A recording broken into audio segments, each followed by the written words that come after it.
उत्तर प्रदेश कांग्रेस अध्यक्ष अजय राय ने SIR, special intensive revision और बीएलओ की मौतों के मामलों को लेकर एनडीए सरकार पर तीखा हमला बोला है। उन्होंने सवाल उठाते हुए कहा कि जब कांग्रेस सरकार के कार्यकाल में भी एसआईआर की प्रक्रिया कराई गई थी, तब क्या किसी बीएलओ की जान गई थी? उन्होंने स्पष्ट रूप से कहा कि ऐसा इसीलिए नहीं हुआ क्योंकि उस समय ये प्रक्रिया लंबे समय में चरणबद्ध और मानवीय तरीके से पूरी की जाती थी। अजय राय ने आरोप लगाया कि मौजूदा सरकार की नीयत में खोट है, जिसके कारण प्रशासनिक दबाव लगातार बढ़ाया जा रहा है। उन्होंने कहा कि आज एसआईआर के नाम पर बीएलओ पर अत्यधिक कार्यभार डाला जा रहा है, समय सीमा अव्यावहारिक रखी जा रही है और मानसिक दबाव बनाया जा रहा है, जिसके गंभीर परिणाम सामने आ रहे हैं। उन्होंने ये भी दावा किया कि उत्तर प्रदेश में कई बीएलओ ने आत्महत्या तक कर ली है, जो इस पूरी प्रक्रिया की असंवेदनशीलता और अव्यवस्था को उजागर करता है। अजय राय के अनुसार यदि सरकार की मंशा साफ होती तो कर्मचारियों की सुरक्षा, मानसिक स्वास्थ्य और कार्यस्थितियों को प्राथमिकता दी जाती। कांग्रेस प्रदेश अध्यक्ष ने आरोप लगाया कि सरकार एसआईआर की प्रक्रिया में जानबूझकर गड़बड़ी कराना चाहती है ताकि लोकतांत्रिक प्रक्रिया को प्रभावित किया जा सके। उन्होंने कहा कि ये केवल प्रशासनिक चूक नहीं बल्कि सोची समझी रणनीति का हिस्सा है। अंत में अजय राय ने मांग की कि बीएलओ की मौतों की निष्पक्ष और उच्च स्तरीय जांच कराई जाए, जिम्मेदार अधिकारियों के खिलाफ कड़ी कार्रवाई हो और एसआईआर प्रक्रिया को मानवीय, पारदर्शी और समयबद्ध तरीके से दोबारा संरचित किया जाए ताकि भविष्य में इस तरह की दुखद घटनाओं की पुनरावृत्ति न हो। मैं निश्चित तौर से मंत्री खुद कह रहे हैं कि कांग्रेस सरकार में 3 बार एसआईआर हुआ और वो विरोध कर रहे हैं। नहीं, एसआईआर हुआ तो हमारे समय कितने कोई बीएलओ मरा? कांग्रेस की सरकार में एसआईआर हुआ तो कोई भी बीएलओ या कोई भी सुपरवाइजर किसी का कोई मरा? कोई देहांत हुआ? क्यों? क्योंकि वो लंबी प्रक्रिया है। आप आराम से 6 महीने साल भर का समय दीजिए, मुझे लगता है कि सब लोग आराम से अपनी ड्यूटी भी करेंगे और बीएलओ का भी काम करेंगे और अपना परिवार भी देखेंगे। आपने 1 महीने का समय दिया जल्दबाजी में, जैसे नोटबंदी की, जैसे आपने लगाया, आपने पूरी तरीके से आपने लॉकडाउन किया, जैसे आपने जीएसटी लगाया, उसी तरीके से एसआईआर भी करा रहे हैं। क्या जल्दबाजी पे निश्चित, बिल्कुल नीयत में खोट है और नीयत में खोट है वो अभी सामने साफ आ रही है। उसी का नतीजा है कि हमारे प्रदेश के करीब 20-22 बीएलओस जो उसमें कई स्वर्गवासी हो गए, 2-3 हॉस्पिटल में ब्रेन हेमरेज है, कोई जहर खा लिया, 2-3 लोगों ने तो सुसाइड कर लिया। जौनपुर के विपिन यादव ने जहर खाकर सुसाइड कर लिया। सुधीर कुमार फतेहपुर का लेखपाल था, उसने फांसी लगा ली। एक मुरादाबाद का एक बीएलओ था सर्वेश गंगवार, उसने सर्वेश सिंह उसने फांसी लगा ली। ये क्या है? ये पूरी तरीके से अत्याचार, अन्याय। एसआईआर हुआ है तो उसकी समय सीमा सालों हुआ है, लंबे समय तक हुआ है। आज जल्दबाजी में कराया जा रहा है, इससे साबित हो रहा है कि सरकार पूरी तरीके से इसमें घपलेबाजी कराना चाहती है, गड़बड़ कराना चाहती है। लोकसभा में विपक्ष के नेता और कांग्रेस सांसद राहुल गांधी ने संसद में प्रदूषण के मुद्दे को उठाते हुए इसे एक ऐसा विषय बताया जिस पर सभी राजनीतिक दल एकमत हो सकते हैं। उन्होंने कहा कि प्रदूषण का सबसे गंभीर असर बच्चों पर पड़ रहा है और इसके कारण लोगों को कैंसर जैसी गंभीर बीमारियों का सामना करना पड़ रहा है। राहुल गांधी ने कहा कि उन्होंने सदन में इस मुद्दे पर चर्चा की मांग की है और सुझाव दिया है कि इस पर दोषारोपण की राजनीति के बजाय सर्वसम्मत और सार्थक चर्चा होनी चाहिए। उन्होंने जोर देकर कहा कि इस विषय पर विशेषज्ञों की राय को शामिल किया जाना चाहिए ताकि वैज्ञानिक और व्यावहारिक समाधान सामने आ सके। उन्होंने ये भी कहा कि प्रदूषण एक राष्ट्रीय संकट है जो किसी एक दल या सरकार तक सीमित नहीं है। ऐसे में संसद को देश के सामने ये उदाहरण पेश करना चाहिए कि जनहित के मुद्दों पर सभी दल मिलकर काम कर सकते हैं। अंत में राहुल गांधी ने कहा कि यदि राजनीतिक मतभेदों से ऊपर उठकर प्रदूषण जैसे गंभीर मुद्दे पर एकजुट होकर चर्चा की जाए तो इससे न केवल ठोस नीतियां बनेंगी बल्कि देश को ये संदेश भी जाएगा कि लोकतंत्र सहयोग और समाधान की भावना से आगे बढ़ता है। दिल्ली का और मेजर सिटीज़ के पोल्यूशन की बात की मैंने, और ये एक ऐसा इशू है जिसमें सारी पार्टियां अग्री कर सकती हैं कि हमारा जो फ्यूचर है, बच्चे हैं, उनका नुकसान हो रहा है, लोगों को कैंसर हो रहा है, बीमारियां हो रही हैं, सांस नहीं ली जा रही है, खांसी हो रही है। तो मैंने सजेस्ट किया पार्लियामेंट में कि हमें डिस्कशन करना चाहिए पोल्यूशन इशू पर, और दूसरे तरीके से डिस्कशन करना चाहिए। नॉर्मली क्या होता है, ब्लेम गेम चलता है, वो कहते हैं कि देखिए आपने ये नहीं किया, हम कहते हैं आपने वो नहीं किया। तो इस इशू पे यूनानिमस होना चाहिए कि देखिए हम फ्यूचर की बात करेंगे और इसको समस्या को हल कैसे किया जाए उस पर डिस्कशन करेंगे, और जो एक्सपर्ट्स हैं उनका भी इनपुट लेंगे और देश को दिखाएंगे कि जॉइंटली हम एक पोल्यूशन पर काम कर सकते हैं। तो ये आइडिया था। आपको भरोसा था कि जैसे वंदे मातरम और एसआईआर की चर्चा हुई वैसे ही इस पे भी सरकार नहीं वंदे मातरम और एसआईआर पे तो एक्रिमोनियस चर्चा हुई, और मुझे तो काफ़ी अच्छा लगा क्योंकि दोनों डिबेट्स में हमने मतलब धजियाँ उड़ा दी उनकी। आपने अमित शाह को देखा होगा, डिस्टर्ब, गाली तक दे दी सदन में। तो मेंटली डिस्टर्ब थे, प्रेशर में थे, और उसका रीज़न है क्योंकि वो वोट चोरी में मतलब पूरा का पूरा ढांचा इन्वॉल्व है, वो तो पूरा देश जानता है। तो डिबेट पोल्यूशन पे वैसा एक्रिमोनियस डिबेट नहीं होना चाहिए, क्योंकि ये एक प्रकार से नेशनल इमरजेंसी है जो हमारे बड़े सिटीज़ हैं। तो प्रोडक्टिव डिबेट होना चाहिए। ठीक है, थैंक यू। कर्नाटक के उप मुख्यमंत्री डीके शिव कुमार ने कहा है कि वे वोट चोरी अभियान के तहत दिल्ली जा रहे हैं। उन्होंने बताया कि इस अभियान की शुरुआत राहुल गांधी ने वर्ष 2023 में कर्नाटक से ही की थी और अब इसे राष्ट्रीय स्तर पर आगे बढ़ाया जा रहा है। डीके शिव कुमार ने आरोप लगाया कि देश का चुनाव आयोग अब एक स्वतंत्र संवैधानिक संस्था की बजाय एक राजनीतिक दल का औजार बन गया है। उन्होंने कहा, हम चुनाव आयोग के खिलाफ लड़ाई लड़ रहे हैं क्योंकि ये संस्था अब निष्पक्ष नहीं रह गई है। यही सच्चाई हम देश के सामने उजागर करना चाहते हैं। उन्होंने ये भी कहा कि इस मुद्दे पर जनता का व्यापक समर्थन मिला है। डीके शिव कुमार के अनुसार कर्नाटक से अब तक 1.42 करोड़ से अधिक हस्ताक्षर इस अभियान के समर्थन में जुटाए जा चुके हैं, जो इस बात का संकेत है कि आम लोग चुनाव प्रक्रिया की पारदर्शिता को लेकर गंभीर चिंता रखते हैं। उप मुख्यमंत्री ने कहा कि ये लड़ाई किसी एक राज्य या पार्टी की नहीं, बल्कि लोकतंत्र को बचाने की लड़ाई है। उन्होंने आरोप लगाया कि मतदाता सूची, चुनाव प्रबंधन और संस्थागत निर्णयों के माध्यम से लोकतांत्रिक प्रक्रिया को कमजोर करने की कोशिशें की जा रही हैं। अंत में डीके शिव कुमार ने कहा कि दिल्ली जाकर कांग्रेस नेतृत्व इस पूरे मुद्दे को राष्ट्रीय मंच पर मजबूती से उठाएगा और ये सुनिश्चित करने का प्रयास करेगा कि चुनाव आयोग की निष्पक्षता, पारदर्शिता और संवैधानिक स्वायत्तता बहाल हो।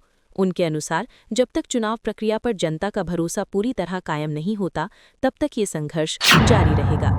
Going for vote chori because Rahul Gandhi started in Karnataka. We started in 2023 itself. We found out Chilmi. Myself, Sujiwala and all our leaders, we met the election commission. We tried to rectify and we have won. But still at the time of parliament election and the assembly election, we have found lot of that Rahulji has picked up, and it is a nation's problem. So we are fighting against the election commission. The election commission has become a tool of the political party. That is what we wanted to expose, and we are going to Delhi. We have procured more than 1,42 lakh signatures from Karnataka. I would like to congratulate all my party cadres, the leaders who have been taken very keen interest, taken the signature of all the voters of Karnataka against vote chori. We are present in Delhi, and after tomorrow my leaders will take it forward. So yesterday you attended a dinner meeting with some of MLAs. We did not have any dinner meeting. I went to the residence of my former DCC president. They is a very great leader. So I will no dinner, meeting. Sir, decision on KSA, IPL matches next week. Kumaraswamy said it yesterday in cabinet. As far as the KSA is concerned, my Dr. Parmeshwar, our Home Minister, will meet the KSA office bearers. We can call them. There is a good argument. We are very positive. We don't want any matches to go from Bangalore. So Mr. Parmeshwar will meet. Karnataka के उप मुख्यमंत्री DK Shiv Kumar ने कहा है कि वे vote चोरी अभियान के तहत दिल्ली जा रहे हैं। उन्होंने बताया कि इस अभियान की शुरुआत राहुल गांधी ने वर्ष 2023 में कर्नाटक से ही की थी और अब इसे राष्ट्रीय स्तर पर आगे बढ़ाया जा रहा है। डीके शिवकुमार ने आरोप लगाया कि देश का चुनाव आयोग अब एक स्वतंत्र संवैधानिक संस्था की बजाय एक राजनीतिक दल का औजार बन गया है। उन्होंने कहा, हम चुनाव आयोग के खिलाफ लड़ाई लड़ रहे हैं क्योंकि ये संस्था अब निष्पक्ष नहीं रह गई है। यही सच्चाई हम देश के सामने उजागर करना चाहते हैं। उन्होंने ये भी कहा कि इस मुद्दे पर जनता का व्यापक समर्थन मिला है। डीके शिवकुमार के अनुसार कर्नाटक से अब तक 1.42 करोड़ से अधिक हस्ताक्षर इस अभियान के समर्थन में जुटाए जा चुके हैं, जो इस बात का संकेत है कि आम लोग चुनाव प्रक्रिया की पारदर्शिता को लेकर गंभीर चिंता रखते हैं। उप मुख्यमंत्री ने कहा कि ये लड़ाई किसी एक राज्य या पार्टी की नहीं, बल्कि लोकतंत्र को बचाने की लड़ाई है। उन्होंने आरोप लगाया कि मतदाता सूची, चुनाव प्रबंधन और संस्थागत निर्णयों के माध्यम से लोकतांत्रिक प्रक्रिया को कमजोर करने की कोशिशें की जा रही हैं। अंत में डीके शिवकुमार ने कहा कि दिल्ली जाकर कांग्रेस नेतृत्व इस पूरे मुद्दे को राष्ट्रीय मंच पर मजबूती से उठाएगा और ये सुनिश्चित करने का प्रयास करेगा कि चुनाव आयोग की निष्पक्षता, पारदर्शिता और संवैधानिक स्वायत्तता बहाल हो। उनके अनुसार जब तक चुनाव प्रक्रिया पर जनता का भरोसा पूरी तरह कायम नहीं होता, तब तक ये संघर्ष जारी रहेगा। और कहा है कि बेटी जो मायके आती है उसको अच्छा वातावरण मिले और सुरक्षा, बेटियों की सुरक्षा की मांग कर रही है बिहार। उनको दिक्कत कहाँ है? दिक्कत उनके घर में है। बेटियां तो यहाँ सुरक्षित है।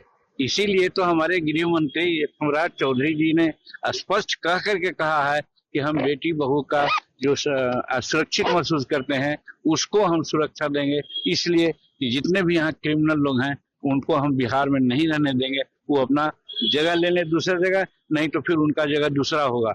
ये उनका स्टेटमेंट को हम बहुत प्रशंसा करते हैं। लोकसभा में विपक्ष के नेता राहुल गांधी द्वारा संसद में वायु प्रदूषण पर चर्चा की मांग किए जाने पर शिवसेना उद्धव बालासाहेब ठाकरे की सांसद प्रियंका चतुर्वेदी ने इसका स्वागत किया है।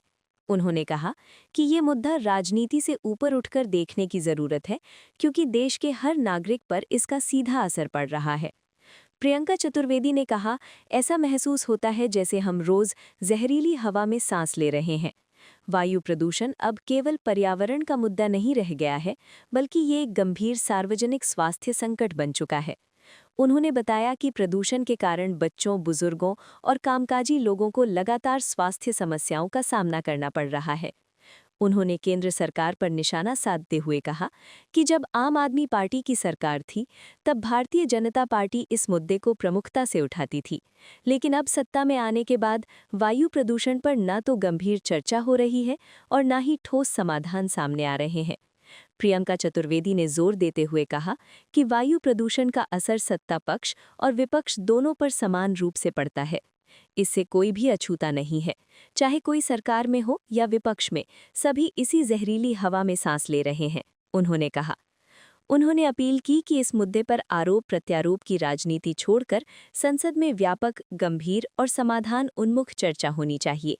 विशेषज्ञों की राय, वैज्ञानिक तथ्यों और दीर्घकालिक नीतियों के आधार पर निर्णय लिए जाने चाहिए, ताकि देश को इस संकट से बाहर निकाला जा सके।